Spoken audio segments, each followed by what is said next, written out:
2. Master Pa and the Tiger. A young boy, by the name of Master Pa, used to leave his village every day and wander in the forest. He became friends with all the animals, especially the tiger. Master Pa and the tiger used to take long walks in the forest together.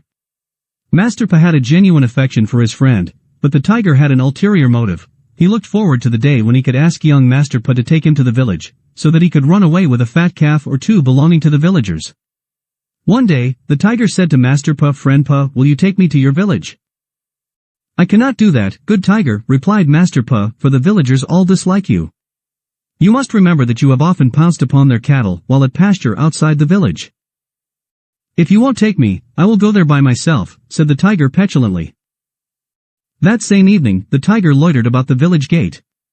Master Pa saw him and said to him, "Friend tiger, do not loiter about here, for the villagers are full of cunning and they will trap you." But the tiger merely laughed at this warning. Master Pa stood at the gate, trying to persuade his friend to go back to the forest, but without success. It now became dark, and as his parents were calling him, Master Pa went back to his house with a final warning to the tiger. The tiger waited until the villagers were all asleep. He then went into the village and came out dragging a fat calf. Early the next day, Master Pa went into the forest and found the tiger. "Tiger," said Master Pa, "we have been friends for a long time, so please heed my words. Tonight, they are laying a trap for you, so do not come again to our village." But the tiger laughed at the warning as before. That night the tiger entered the village and was duly caught in the trap laid by the villagers. In the morning, the villagers found him. "We will let him rage and roar in the trap until he exhausts himself," agreed the villagers, "and we will let him die slowly of starvation and thirst." So, they left the tiger in the trap. For 6 days the tiger raged and roared, and Master Pa felt sorry for his friend, but as he was afraid of a beating from his parents, he did not dare to set the tiger free. On the 7th day, however, Master Pa felt that it was worth a beating to save his friend, so he went and opened the trap. "Run away now, good tiger," said Master Pa, "for the sake of our friendship, I will face the anger of my parents and other villagers."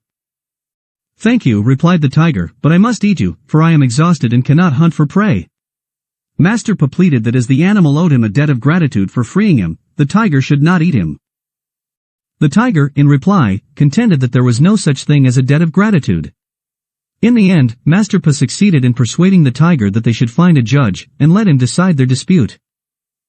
Master Pa and the tiger went into the forest in search of a judge, and they met the skull of a dead ox. They begged the skull to decide their dispute. After listening to the arguments put forward by the disputants, the skull gave his decision: "There is no such thing as a debt of gratitude. For example, my master made me plow his land for many years, but when I became old in his service, he killed me and ate me.